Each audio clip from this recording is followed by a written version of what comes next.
to our focus group discussion. I am Shitu Mujiba. Today we'll be talking about the trending topic, maintenance culture in public service. And with me are some amazing personalities who are going to do dashing justice to the topic. But before, quickly go on a short break.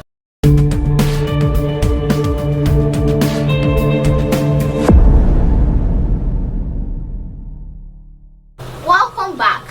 I remain Shitu Mujiba, and like I promised, I said I have amazing personalities who are going to do dashing justice to the topic maintenance culture in public service. They are going to give us the overview, the causes, the problems. They are going to analyze the attitudes of Nigerians towards maintenance culture, and lastly they'll be profiling solution. And let me do well to introduce my guest. I have Victor Oloshunde. Alright, sorry. I have Victor Oloshunde. I have Sheun Onodura Odonu. I have Oyelami Miriam. I have Akiton Kehinde. Oh, yeah, it's twin. I have Ololade. So guys, quickly, Victor, can you just give us an overview of maintenance culture in public service? Okay. Well, when we're talking about maintenance culture in public service, it's coming together of various words, various ideas. Now let's first look at the first part, maintenance culture. Maintenance culture talks about how we're able to inculcate the habits of preservation into our daily lives, our way of life, our way of living. We want to do every day, what's the way we handle some things. That's what maintenance culture is talking about. While public service talks about those free facilities, all those services that are being provided by the government, so as to make the lives of citizens more easier. So when we bring two of them together, we're talking about maintenance of public service. That is the habits you've developed of preserving, of taking care. It can be through fixing, repairing, or various government facilities or various public services, like government service facilities, courts, all those things, schools, all those things we use that are for the public usage. Maintaining them and keeping them in good shape. We all know of various ones. You know the library we have, public libraries that are made available by the government. Our roads, our hospital, general hospitals, they provide free service. So that's what maintenance culture in public service basically talks about. I would say Victor gave an amazing response. Thank you so much, Victor. Thank you. So Sean, quickly, can you give me some attitudes of Nigerians towards maintenance culture? Nigerians have been given a negative attitude towards maintenance culture. They're given negative attitude. Charity, they say, begins at home. Sometimes, if notice that your car is making funny sounds, instead of checking before you go out, you just be like, let me keep patching it up. Eventually break down one day at the middle of the road. Then it takes just one individual to stop dumping refuse into a drainage system. So you just need, Nigerians are not reacting well to maintenance. I feel like I really love that point. You really, just like you said, charity begins from home. You don't just really have to say the government to do things. As an individual, if you take a pure water nylon, I feel you should just pick up the nylon and dispose it. Just like you said, it takes can you help me? One individual to stop disposing nylon into a drain. Just imagine. So thank you so much, Kenny, my God. Can you give me some of the problems in maintenance culture? Alright, thanks for this great opportunity. I really appreciate it. You're welcome. Some of the problems that are inherent in poor maintenance culture or maintenance culture, for instance, let me talk about corruption.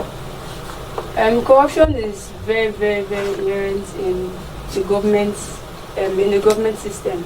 For example, our government, what they do is at times they're actually giving a particular contract to carry out, and in such kind of situations they carry it out actually, but when it develops little issue, they just leave it, just minor issue, they leave it, so that within after a couple of years they just take it as scrap so as to get high income.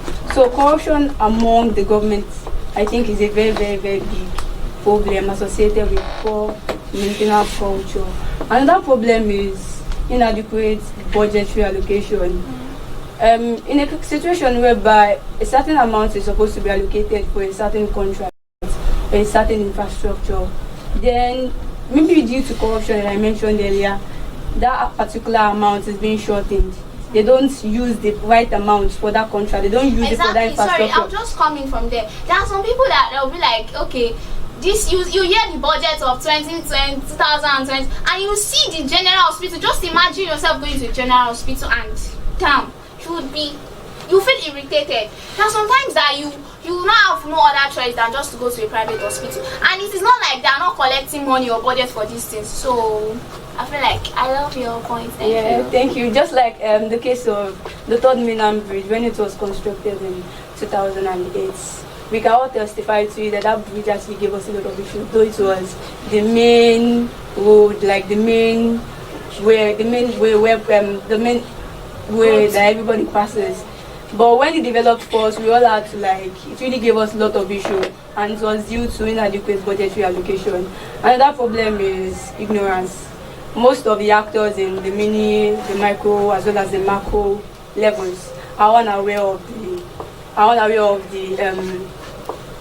unaware of the consequences of maintenance culture. When I talk about mini, micro, and macro, we are talking about families. For the micro, we are talking about the small firms, and for the macro, we are talking about managers of great institutions, managers of public infrastructures. So those people, they are unaware of the dangers inherent in it. So they go about their daily activities, not taking the consequences into consideration. They are not aware of the looming danger. So ignorance, I think, is a major factor as well. Wow, thank you so much. You gave us ignorance, you gave us corruption, and you gave us inadequate allocation, budgetary allocation. And you said something like micro, macro. Yeah, mini, micro, and macro. Okay, the mini is for families, the macro is for... The micro is for small firms, while the macro is for managers or public infrastructure. Thank you so much. Guys, I told you, I have amazing personalities who are going to give dashing justice to this topic, and I feel like you guys are enjoying it. So, Lade, can you give us some global impact of maintenance culture?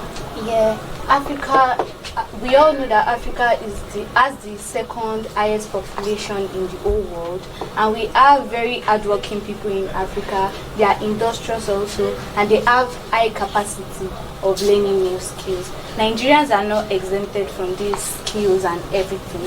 So, they always know with the talent. You can never be exempted. So they have different businesses they do and different things they do. So maintenance of public services will not only boost our growth and our development as a nation, is also going to help us as citizens to improve our businesses by attracting foreign traders to us. Normally, as a person, when you see a store that is maintained and another one that is not maintained, you like to go for the one that is very, very maintained, and the other one you really need.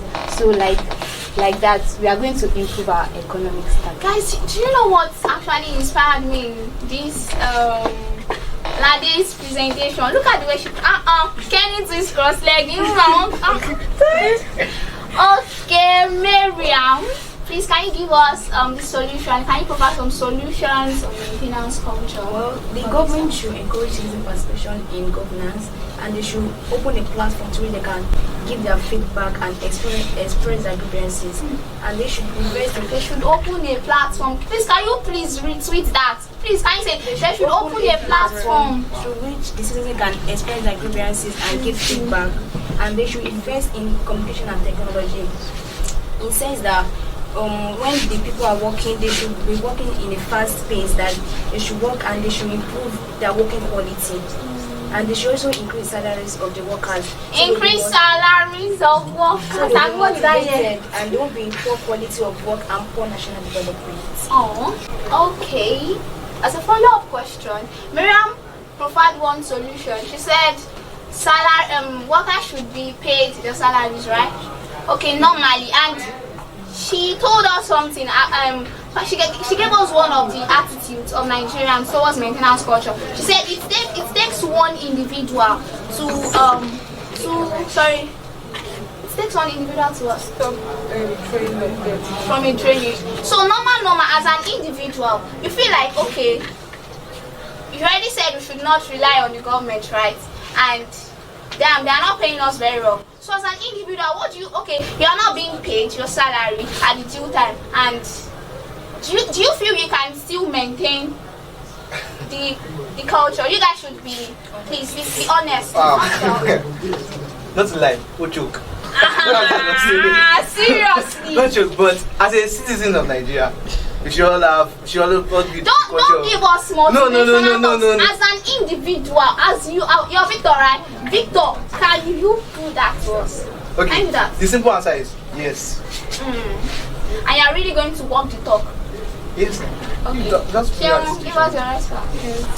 Yes, that yes was not happening. No, Miriam, you're not. Sorry. Actually, though, it's not something easy, but it's my father's land, so I have to do it.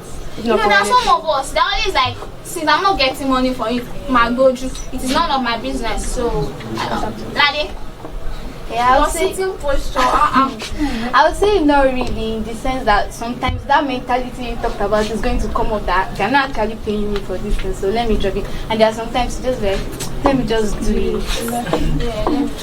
You guys are not asking me. Wait, will you do it? Will you do it? The truth is, I can do it because I really. I'm a very nice person. We live in the same SPP, don't worry. Okay, guys, we've come to the end of the show. I remain Shitu Mujiba. Thank you for listening. God bless you.